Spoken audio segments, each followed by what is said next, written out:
வணக்கங்க. சுவையான கத்திரிக்காய் வறுவல் செய்வது எப்படின்னு பார்க்கலாம் வாங்க. தேவையான பொருள்: சின்ன வெங்காயம் 100 கிராம், பச்சை மிளகாய் 4, கருவேப்பிலை, தேங்காய் அரை மூடி. கத்திரிக்காய் வந்து 1/2 கிலோ அரிஞ்சு உப்பு தண்ணியில் போட்டு வச்சிடணும்.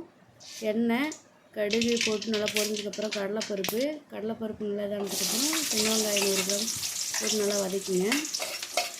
நல்லா பொன்னிறமாக வதக்கிடணும். வதங்கினதுக்கப்புறம் கருவேப்பிலை சேர்த்துக்கலாம். கருவேப்பிலை ஏன் இப்போ போடுறோன்னா, முன்னாடியே போட்டால் கரிஞ்சிடும், அதனால நம்ம இப்போ சேர்த்துக்கலாம். கருவேப்பிலை நல்லா பொரிஞ்சதுக்கப்புறம் பச்சை மிளகாய் சேர்த்துக்கலாம்.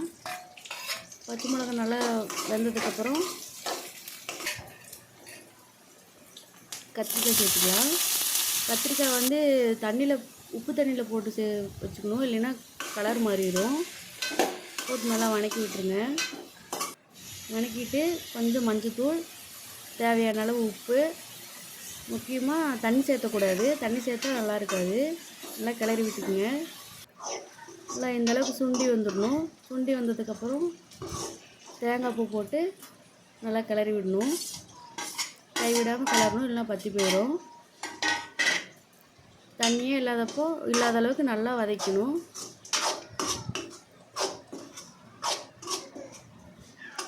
ஒரு 2 நிமிஷம் நல்லா கிளறி விட்டு மூடி வச்சுருங்க.